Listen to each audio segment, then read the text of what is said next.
दोस्तों नमस्कार। दोस्तों हम इंटीग्रेशन का कंसेप्ट कर रहे हैं। इंटीग्रेशन के अंदर हम इंडेफिनेट इंटीग्रेशन कर रहे हैं। आज हमारा 15 पार्ट इसका वीडियो का है। इसको इंटीग्रेशन को हम एंटी डेरिवेटिव भी बोलते हैं, प्रिमिटिव भी बोलते हैं। आज मैं इसमें 4 क्वेश्चन अटेम्प्ट करूंगा। जो फर्स्ट क्वेश्चन है वो क्या दे रखा है, इंटीग्रेशन ऑफ ई की पावर ए log x प्लस में ई की पावर x log a और dx। फर्स्ट ऑफ ऑल मुझे पता है कि ये जो log के साथ जो पहले दे रखा था इसको मैं पावर के रूप में लेके जा सकता हूँ, यानी कि इसको मैं x की पावर लिख सकता हूँ, यानी कि a को x की पावर में लिख सकता हूँ और इसको भी x को भी इसकी पावर में लिख सकता हूँ। तो मैंने क्या किया, e ऐसे कैसे लिखा, log x और a को x की पावर में लिख दिया, प्लस में e log इसको पावर में लिख दिया a की पावर x। ठीक है, अब मुझे पता है e से log कट जाता होता है, ये से कट गया, ये से कट गया।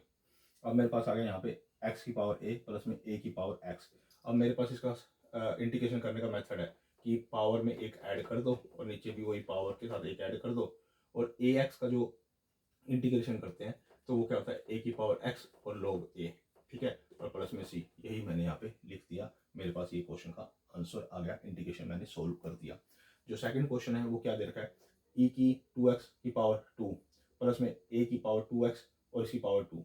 फर्स्ट ऑफ ऑल इस पावर को अंदर लेके चले जाओ, यानी कि e की पावर 4x प्लस में a की पावर 4x। अब इसका अगर आप इंटीग्रेशन करोगे तो इसका, तो वो क्या हो जाएगा, e की 4x अपॉन में 4 प्लस में a की 4x अपॉन में log a और बाय में 4, ये और प्लस में c, ये इसका इंटीग्रेशन हो जाएगा। यही मैंने लिखा है, इसका इंटीग्रेशन ये हो गया, इसका इंटीग्रेशन ये हो गया, क्योंकि log a होता है और इसका भी इंटीग्रेशन, यानी कि इसका भी अगर आप जो कोफिशिएंट होता है वो बाय में लेना होता है, 4 मैंने बाय में ले लिया, प्लस में c, मेरे पास ये इसका आंसर आ गया।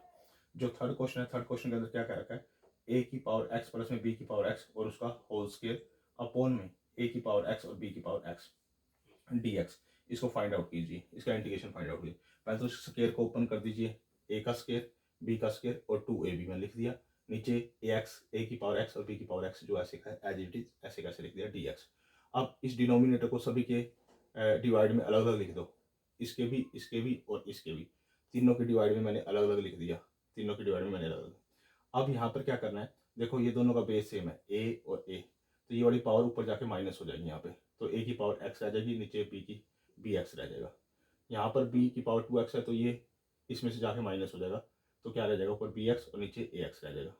ये इससे कट हो जाएगा, ये इससे कट हो जाएगा, यहाँ 2 रह जाएगा। दोनों की पावर सेम है तो a बाय में b की पावर x लिख सकता हूँ, दोनों की पावर सेम है न्यूमिनेटर और डिनोमिनेटर, तो b बाय में a की पावर x लिख सकता हूँ, और 2 ऐसे कैसे लिखा। अब इनका तीनों का अलग अलग आप इसका इंटीग्रेशन कर दीजिए। तो a बाय में b की पावर x का जो इंटीग्रेशन होता है, a बाय में b की पावर x अपॉन में log a बाय में b, प्लस में b बाय में a की पावर x का जो इंटीग्रेशन होता है वो b बाय में a की पावर x अपॉन में log b बाय में a, और इसका जब इंटीग्रेशन करोगे तो 2 के साथ x लग जाएगा, प्लस में c। ये मेरे पास इसका आंसर आ गया। इसके बाद फोर्थ क्वेश्चन क्या देखा है, आपको किसी डेरिवेटिव दे रखा है f डैश x और वो दे रखा है x प्लस में 1 बाय में x, ये दे रखा है आपको गिवन है ये, और आपको निकालना है f1 is equal to 5 bye में 2 दे रखा है, यानी कि ये गिवन है f, अगर आप x की जगह इसके, जब आप ये डेरिवेटिव गिवन है और fx में अगर आप 1 पुट करते हो तो उसका क्या आती है वैल्यू, 5 बाय में 2 आती है, और आपको fx फाइंड आउट करना है, fx फाइंड आउट करना है। मैंने आपको बता रखा है कि जो इंटीग्रेशन और डेरिवेटिव में एंटी होते हैं, तो फर्स्ट ऑफ ऑल अगर मैं इसका इंटीग्रेशन कर दूं तो वो एफ एक्स आ जाएगा, यानी कि मैं इसका इंटीग्रेशन करने जा रहा हूँ, इसका इंटीग्रेशन, तो वो एफ एक्स के बराबर ही होगा ना। अगर एफ डैश का मैं अगर इंटीग्रेशन करूंगा तो वो क्या आ जाएगा, एफ एक्स के बराबर आ जाएगा, क्योंकि दोनों में क्या होता है, रिलेशनशिप होता है। तो मैंने एफ एक्स निकालने के लिए इसका इंटीग्रेशन किया, इसका इंटीग्रेशन करोगे तो एक्स स्क्वायर बाय में 2, इसका इसका करोगे तो क्या आएगा, log mode of x plus में सी, ये आ गया मेरे पास। अब इसके साथ क्या करोगे आप, इसमें आप 1 पुट कर दो, एक्स के प्लेस पे 1 पुट कर दो, जैसे यहाँ 1 पुट किया, f1 is equal to 1 bye में 2 प्लस में log 1 प्लस में सी। अब log 1 की वैल्यू आपको पता है क्या होती है, 0, log 1 की वैल्यू क्या होती है 0, वो 0 यहाँ पुट करोगे, और f1 की वैल्यू आपको गिवन है 5 बाय में 2, तो 5 बाय में 2 यहाँ पुट किया, 1 बाय में 2 यहाँ पुट किया, ये 0 हो गया तो प्लस में सी। अब यहाँ से 1 बाय में 2 उधर जाके माइनस कर दोगे, जो कि 4 बाय में 2 आ जाएगा, फिर 4 बाय में 2 से उसको सिंप्लीफाई कर दोगे तो सी की वैल्यू 2 आ जाएगी। अब जो सी की वैल्यू 2 आई है, जो सी की वैल्यू 2 है वो एफ एक्स की वैल्यू ये आई थी, एफ एक्स की वैल्यू ये आई थी, तो यहाँ पे एक्स स्क्र बाय में 2 log एफ एक्स और सी की जगह 2 पुट कर दो, तो ये मेरे पास एफ एक्स की वैल्यू आ गई। ठीक है दोस्तों, आज हमारा ये कंसेप्ट यहाँ तक कंप्लीट हो गया। अब हम नए कंसेप्ट पे आएंगे नेक्स्ट वीडियो में। ये 15 पार्ट तक जो थे वो बेस के क्वेश्चन थे, जो मैंने first part simple standard elementary integrals बताए थे, उसके बेस पे ये सारे के सारे मैंने क्वेश्चन अटैम्प्ट किए हैं। तो अब जो मैं नया कंसेप्ट नेक्स्ट वीडियो में स्टार्ट करूँगा वो पार्ट 16 से स्टार्ट होगा। आप मेरी वीडियो को लाइक भी कीजिए, कमेंट भी कीजिए, शेयर भी कीजिए।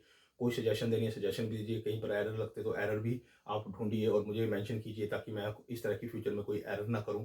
और दोस्तों, आप इस वीडियो को पूरा कंप्लीट देखिए, ताकि आपके अंदर एक एनालिसिस, इंटरप्रिटेशन और कैलकुलेशन स्ट्रॉन्ग हो जाए। किसके रिगार्डिंग? आपका इंटीग्रेशन के रिगार्डिंग। दोस्तों, आप अपने दोस्तों को भी बोलिए कि मेरे चैनल को सब्सक्राइब करें। ओके दोस्तों, धन्यवाद।